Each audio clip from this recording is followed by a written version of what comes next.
نحمده ونصلي على رسوله الكريم اما بعد فاعوذ باللہ من الشیطان الرجیم بسم اللہ الرحمن الرحیم۔ صدر مجلس اور میرے انتہائی قابل احترام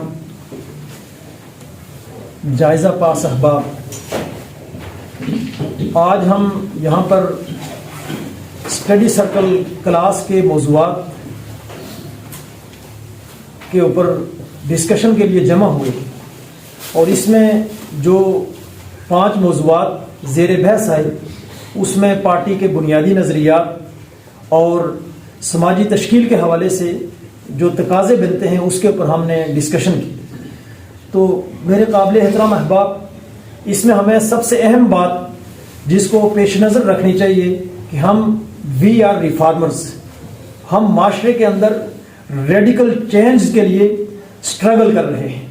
ہم نے اپنے معاشرے اور اپنے سماج کو، اپنی سوسائٹی کو ری نسا سے ہمکنار کرنا ہے تاکہ ہم اپنے معاشرے اور سماج کو ڈارک ایج سے نکال سکیں۔ ہم نے ریفارمیشن سے ہمکنار کرنا ہے تاکہ ہم اپنے معاشرے اور سماج کو دقیانوسیت سے، رجت پسندی سے، فرسودگی سے نکال سکیں۔ تو اس کے لیے آئیڈیولوجیکل بیس پر انتہائی اسٹرانگ تربیت یافتہ اجتماعی لیڈرشپ اور تنظیمی کیڈرز کی ضرورت ہے، اور وہی ہم اس وقت میں تیار کر رہے ہیں۔ تو اس لیے ہم نے اس پہلو کو پیش نظر رکھا، ایک تحریک برپا کرنی ہے، ایک انقلاب برپا کرنا ہے، اور اس کے تقاضوں کے تحت ہی ہماری ساری کی ساری ڈسکشن ہے، نظریاتی محنت ہے، اس کے اوپر ہم یہ ہے کہ رسوخ حاصل کرتے ہیں، اور اس کے نتیجے میں ظاہر سی بات ہے کہ اس کو پریکٹیکل عمل میں لائیں گے، اور اس کے ذریعے سے ہم تنظیم کی طاقت کے ذریعے سے اور اپنی نظریاتی قوت کے ذریعے سے عوام کو اپنے ساتھ ملٹیپلائی کر کے ہم اس سسٹم کے خلاف انقلاب کی جدوجہد پر یقین رکھتے ہیں۔ تو اس لیے آج کے یہ جو موضوعات ہمارے سامنے تھے، اب اس میں جو شخصیات کے موضوعات ہیں، تو یہ شخصیات جو ہم نے لی ہیں تو اسی بنیاد پر لی ہیں کہ یہ جو شخصیات ہیں یہ تاریخ کی وہ ہستیاں ہیں کہ جنہوں نے اپنے اپنے وقت میں اپنے اپنے معاشروں کے اندر وہ کام کیا کہ جو اس وقت کی وہ اسپرٹ آف ایج، اس وقت کی وہ ریکوائرمنٹ، اس دور کا وہ بنیادی تقاضا تھا، اور اس اعتبار سے انہوں نے اپنے معاشرے اور اپنے سماج کے اندر یہ ہے کہ وہ کردار ادا کیا کہ جس کی وجہ سے وہ تاریخ میں ہمیشہ ہمیشہ کے لیے امر ہو گئے، اور پھر یہ ہے کہ اس کے لیے انہوں نے ہر قربانی دی، اب اپنی اسٹرگل میں انہوں نے کہیں پر بھی کمپرومائز نہیں کیا، اور اسی وجہ سے وہ انسانیت کے لیے وہ کیا ہے، وہ سورس آف انسپریشن ہے۔ تو اس لیے ان شخصیات کو ہم نے چنیدہ شخصیات کو اپنے نصاب کے اندر لیا ہے، کیونکہ سب شخصیات کو تو لیا ہی نہیں جا سکتا۔ تو جس میں ظاہر ہے کہ سر فہرست محمد رسول اللہ صلی اللہ علیہ وسلم ہے، جو ہمارے لیے بھی اور قیامت تک آنے والے تمام انقلابات کے لیے رول ماڈل ہے۔ ان کی سٹرگل، ان کی حکمت عملی، اور یہ ہے کہ ان کی آئیڈیالوجی اور ان کی انسانیت دوستی اور ظلم کے خلاف ان کی جدوجہد، وہ ہمارے لیے رول ماڈل ہے۔ اسی طرح باقی جتنی بھی شخصیات لی ہیں اس کے ضمن میں ہی جنہوں نے انسانیت کی خیرخواہی کے لیے کام کیا، ظلم کے خاتمے کے لیے کام کیا، عدل کے لیے کام کیا، ہم نے ان شخصیات کو لیا۔ اس میں حضرت موسیٰ علیہ السلام ہے، سقراط ہے جس نے انسانیت کی حریت کی بات کی، اور موسیٰ علیہ السلام جنہوں نے فرعونیت، نمرودیت اور حامانیت اس کے خلاف یہ ہے کہ علم بغاوت بلند کیا۔ اسی طریقے سے یہ ہے کہ ہم دیکھتے ہیں کہ ہندوستان میں رام کرشن جی ہیں جنہوں نے ظلم کے خلاف اور انسانیت کی خیرخواہی کی بات کی۔ مہاتما گوتم بدھ جس نے انسانوں کے دکھوں کا ادراک کیا، انسان دوستی کی تعلیم دی۔ حضرت عیسیٰ علیہ السلام نے ساری انسانیت کے لیے محبت کا پیغام دیا اور انسانیت کی وحدت، انسان دوستی کی تعلیمات دی، اور اسی ہی کے پاداش میں یہ ہے کہ ہر قسم کی جو قربانی یہ ہے کہ اس کا سامنا کیا۔ اسی طرح خواتین میں ہم دیکھتے ہیں کہ حدیجۃ الکبریٰ رضی اللہ تعالیٰ عنہ، وہ جنہوں نے کہ انقلاب کی جدوجہد میں نبی اکرم صلی اللہ علیہ وسلم کے پہلو با پہلو یہ کہ کردار ادا کیا، اور صف اول میں آ کر ہر طرح کی قربانی دی، اور خواتین کے لیے وہ جدوجہد انقلاب میں معاشرے کے اندر تبدیلی کے لیے وہ ایک رول ماڈل بن گئی۔ اسی طرح سب کنٹیننٹ کی ہسٹری میں اگر ہم دیکھیں تو اکبر اعظم وہ شخصیت ہے کہ جس نے یہاں پر انسانی وحدت کی بنیاد کے اوپر سماج کی پہلی مرتبہ اس ہندوستان کے اندر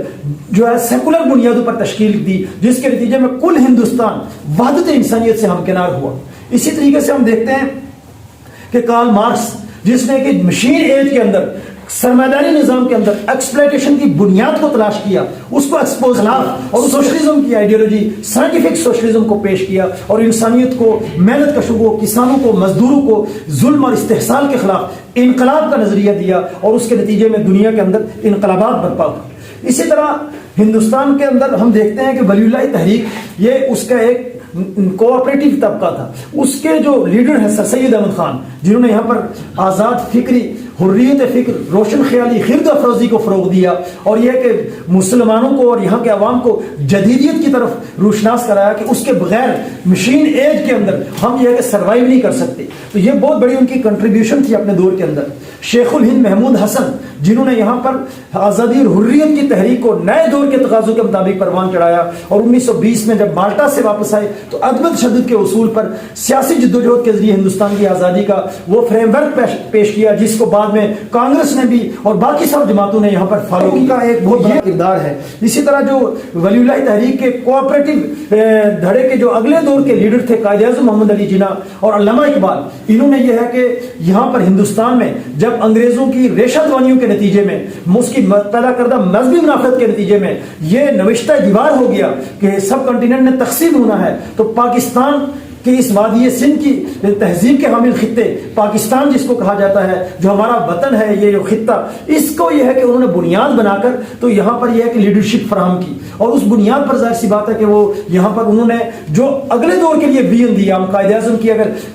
تحریروں کو دیکھیں، ان کی تقریروں کو دیکھیں، اور انہوں نے بالخصوص جو 11 اگست کی اسپیچ کی، اس میں جو انہوں نے ویژن پیش کیا تو وہ ایک سیکولر، لبرل اور ڈیموکریٹک پاکستان کا ویژن تھا، جس کو گہنا دیا گیا. قائد اعظم نے علامہ اقبال نے انسانوں کی حریت کا یہ کہ فکر پیش کیا،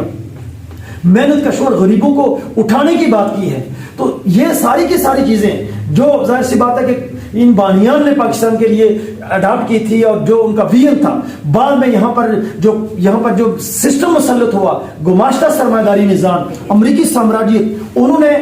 یہ ہے کہ اس سارے کے سارے ویژن کو ہائی جیک کیا. تو اس لیے ہم چونکہ آج پاکستان میں جدوجہد انقلاب کر رہے ہیں، تو ہماری جدوجہد انقلاب اس ویژن کے مطابق ہم کریں گے. اور ظاہر ہے کہ جو ان کے ادھورے خواب تھے ہمارے بانیان کے، قائد اعظم کے، علامہ اقبال کے، ان کی بھی تعبیر انشاءاللہ ہم نے یقینی بنانی ہے. اسی طرح سب کنٹیننٹ میں ولی اللہ تحریک کے نان کوآپریٹو حصے کے لیڈر ابوالکلام آزاد، ان کی بہت بڑی کنٹریبیوشن ہے جدوجہد آزادی میں. اور یہ بہت اہم بات ہے کہ یہاں پر ہندوستان اس کو آخری وقت تک جو ہے انگریز کی ریشہ دوانیوں کے تحت جو یہاں پر مذہب کی بنیاد پر تقسیم پیدا کی جا رہی تھی، تقسیم کی کوششیں کی گئی اور یہ تقسیم پیدا کی گئی، اس کو کاؤنٹر کرنے کے لیے چٹان کی طرح جو کھڑے رہے وہ ابوالکلام آزاد تھے. تو یہ اس اعتبار سے یہ ہے کہ اپنے وحدت انسانی نظریات کے تحت انہوں نے ایک کردار ادا کیا. اسی طرح خان عبدالغفار خان ہیں، جنہوں نے یہاں پر عدم تشدد اور یہ کہ جو ہے نا جدید علوم کے ذریعے سے جو ہماری یہ ہے کہ یہ سرزمین ہے، اور بالخصوص جو پختون بیلٹ ہے، اس کے اندر یہ ہے کہ جو ہے نا اویئرنیس پیدا کی، اور اس کے نتیجے میں یہ ہے کہ نوجوانوں کو تشدد سے، نفرت سے، تقسیم سے، مذہبی جنونیوں سے انہوں نے نکالا، اور اس اعتبار سے آزادی کی جدوجہد میں بھی انہوں نے کلیدی کردار ادا کیا. شیخ الہند کی تحریک کا حصہ بن کر اور اس کے رکن رکین بن کر انہوں نے یہ ہے کہ اس خطے کے اندر ہندوستان کی آزادی کے لیے نمایاں ترین کردار ادا کیا. اسی طرح تاریخ میں ہم دیکھتے ہیں کہ ماؤ زے تونگ نے عظیم چین کی بنیاد رکھی، جس کو یہاں پر انگریز استعمار نے افیون کی لت میں ڈال کر اور یہ ہے کہ ان کو دنیا سے کاٹ کر اور ان کو یہ ہے کہ جو ہے نا اپاہج بنا لیا تھا. تو ان کی قیادت ماؤ زے کمیونسٹ پارٹی آف چائنا نے وہاں پر عظیم انقلاب برپا کیا، جس کے نتیجے میں آج چین دنیا کی ابھرتی ہوئی طاقتور ترین قوت ہے اور مستقبل کی سب سے بڑی معاشی طاقت ہے. اسی طرح ہم دیکھتے ہیں محترمہ فاطمہ جناح، جنہوں نے پاکستان کے اندر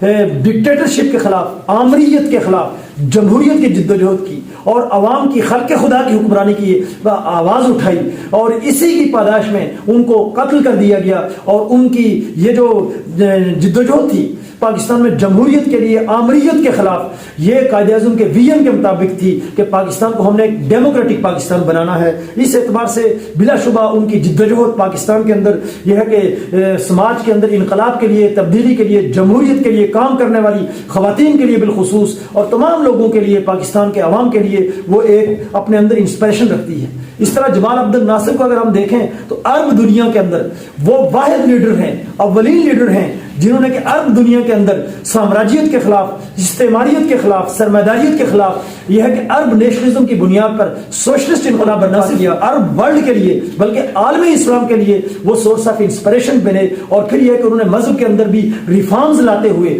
اسلام کی تعلیمات سے اخذ شدہ یہ ہے کہ سوشلسٹ اور سیکولر اور ڈیموکریٹک مصر کا کنسپٹ پیش کیا جو بلا شبہ شاہ ولی اللہ کے فلسفے اور فکر سے پوری طرح سے ہم آہنگ ہے۔ اسی طرح ذوالفقار علی بھٹو، جن کا سب سے بڑا کریڈٹ یہ تھا کہ انہوں نے سیاست کو ڈرائنگ روم سے نکال کر عوام کی سطح پر وہ لے آئے اور اس اعتبار سے انہوں نے اپنا کردار ادا کیا۔ اور امام آیت اللہ خمینی، جنہوں نے شاہ ایران جو ایشیا کے اندر امریکہ کا تھانے دار کہلاتا تھا، اس کے اقتدار کے پرخچے اڑا کر وہاں پر یہ ہے کہ استعمار دشمن انقلاب برپا کیا اور یہ ہے کہ اپنی قوم کو سامراجی غلامی سے نجات دلائی۔ اور اسی طریقے سے ہم دیکھتے ہیں کہ جدید چین کا معمار ڈینگ یاؤپنگ، جس نے وہاں پر ریفارمز کی، جیسے کہ روس کے اندر گورباچوف نے ریفارمز کی جو سیاسی اور معاشی دونوں میدانوں میں تھی، اور چین کی جو ریفارمز تھی وہ معاشی میدانوں میں تھی، جس کے نتیجے میں سوشلسٹ مارکیٹ اکانومی کے تجربے کے تحت آج دنیا کو کمپیٹ کر رہا ہے چین۔ اب اس میں کچھ چیزیں واضح کرنا چاہوں گا، بنیادی چیزیں۔ ایک تو یہ ہے کہ اس میں بہت سے لوگوں کو ابہام ہوتا ہے جناب کہ یہ آگ اور پانی ملانے والی بات ہے کہ جناب سر سید احمد خان بھی ہیں، شاہ سید احمد رائے پوری بھی ہیں، قائد اعظم بھی ہیں، اور شاہ ولی اللہ بھی ہیں، اور عبید اللہ سندھی بھی ہیں۔ تو میں ان کو یہ بتانا چاہتا ہوں کہ یہ اصل میں جامد ذہنیت کی وجہ سے ہے، ٹھیک ہے۔ جمود زدہ ذہن جو ہے وہ تحریکوں کو ارتقاء میں نہیں دیکھ سکتی، ایوولوشن میں نہیں دیکھ سکتی، ایک بہاؤ میں نہیں دیکھ سکتے۔ وہ صرف تاریخ کے اندر بلیک اینڈ وائٹ میں چیزوں کو اسی دور میں جا کر دیکھ کر وہیں پر پھنسے رہتے ہیں، جبکہ ہم ایک زندہ جاوید تحریک ہیں۔ ہم نے آج پاکستان میں انقلاب برپا کرنا ہے۔ ہماری جدوجہد 100 سال پہلے کسی سماج میں انقلاب برپا کرنے کی نہیں ہے کہ ہم اس اعتبار سے یہ ہے کہ بات کریں، پاکستان کے اندر انقلاب برپا کرنا ہے۔ اور یہ بات یاد رکھیں، یہ سن لیں سب لوگ، اور کہ جو یہ دونوں مطلب ہے جو ہے نا طبقات ہیں، یعنی کہ ایک طرف جو کوآپریٹو تھے یہاں پر سب کنٹیننٹ میں، جس میں سر سید احمد خان، قائد اعظم اور علامہ اقبال ہے، اور نان کوآپریٹو جو یہ ہے کہ شاہ ولی اللہ کے تحت عبید اللہ سندھی ہیں، شاہ سید احمد رائے پوری ہیں، یہ سب کے سب بنیادی طور پر ولی اللہ تحریک ہی کے ماتھے کا جھومر ہے، اسی ہی کی یہ ہے کہ اسی ہی کا تسلسل ہے، اور یہ کہ اسی کے یہ دو دھڑے تھے، کوآپریٹو اور نان کوآپریٹو، اور جس کے تحت ہم نے اڈاپٹ کیا ہے اس کی دو وجوہات ہیں جس کو پیش نظر رکھیں، اور اگر یہ چیز سمجھ جائیں تو جامد ذہنیتیں بھی یہ ہے کہ اس چیز کو ریئلائز کر سکتی ہیں اگر وہ عقل، دانش، منطق کے اوپر یقین رکھتی ہے کہ ولی اللہ تحریک ان دونوں جو مطلب جو طبقات تھے، کوآپریٹو اور نان کوآپریٹو، ان میں اختلاف کی دو بنیادیں تھیں۔ پہلی بنیاد یہ تھی کہ انگریز کے ساتھ کوآپریشن ہونا چاہیے یا نہیں ہونا چاہیے، اور دوسری بنیاد یہ تھی کہ ہندوستان تقسیم ہو یا نہ ہو۔ اب 47 کے بعد یہ دونوں سوالات ارریلیونٹ ہو گئے ہیں، کیونکہ کوآپریشن یا نان کوآپریشن انگریز سے یہ سوال آج کا سوال نہیں، یہ آؤٹ ڈیٹڈ ہے، یہ گزر گیا ہے۔ اب انگریز ہندوستان میں براہ راست موجود نہیں ہے، اس لیے یہ سوال بھی موجود نہیں ہے، اس لیے اس سوال کی بنیاد پر اختلاف کی بھی گنجائش باقی نہیں رہتی۔ اسی طریقے سے ہندوستان تقسیم ہو یا نہ ہو، 47 میں ہندوستان تقسیم ہو گیا، پاکستان مارز وجود میں آ گیا، ہندوستان انڈیا کے نام سے دنیا کے نقشے پر ہے۔ اب یہ پاکستان ہمارا وطن ہے، ہماری دھرتی ہے، یہ ہماری سرزمین، ہماری شناخت ہے، یہ ہماری پہچان ہے، اور اسی ہی کو ہم نے ترقی دینی ہے، استحکام دینا ہے، آگے لے کر چلنا ہے۔ اب وہ سوال کہ ہندوستان تقسیم ہو یا نہ ہو وہ آؤٹ ڈیٹ ہو چکا ہے، اس سوال کی بنیاد پر اختلافات بھی آؤٹ ڈیٹڈ ہیں۔ اب 70 سال 80 سال گزرنے کے بعد بھی ان دو بنیادوں کو جو تاریخ کا حصہ بن گئی ہیں اس کو بنیاد بنا کر آج بھی اگر ہم اپنے سماج کے اندر کنفلکٹ کو برقرار رکھتے ہیں کوآپریٹو کے درمیان اور نان کوآپریٹو کے درمیان، تو یہ صرف اور صرف سرمایہ داری نظام کی خدمت ہے جو ہماری قوم کو ڈیوائڈ اینڈ رول کے ذریعے تقسیم کرنا چاہتا ہے، اور ہم نے یہ طے کیا ہوا ہے کہ اس قوم کے درمیان، عوام کے درمیان تقسیم کی ہر لکیر کو ہم نے کاٹنا ہے، اور یہ کہ جو یہاں پر جتنی بھی فالٹ لائنز ہیں ان فالٹ لائنز کو ہم نے فل کرنا ہے۔ تو یہ فکری ارتقاء کے تحت اور ٹھوس بنیادوں کے اوپر ہم نے یہ ریکنسیلیشن کی ہے، اور اس کے لیے رہنمائی شیخ الہند نے کی، محمود الحسن نے، کہ جب وہ مالٹا سے واپسی پر علی گڑھ گئے اور وہاں پر جا کر ایڈریس کیا اور وہاں کے نوجوانوں کے کردار کو، ان کے کمٹمنٹ کو سراہا اور ان کے جذبے کو سراہا، اور پھر عبید اللہ سندھی نے اس کو آگے بڑھایا اور اس کے تحت انہوں نے کوآپریٹو اور نان کوآپریٹو اس کو تاریخی اعتبار سے اس کو یہ ہے کہ اپنے لٹریچر میں تحریر کیا، اور اسی کو بنیاد بناتے ہوئے یونائٹڈ پاکستان وہ اب یہی سمجھتی ہے کہ یہ تمام کے تمام یہ جو شخصیات ہیں یہ ایک ہی تحریک، اس کے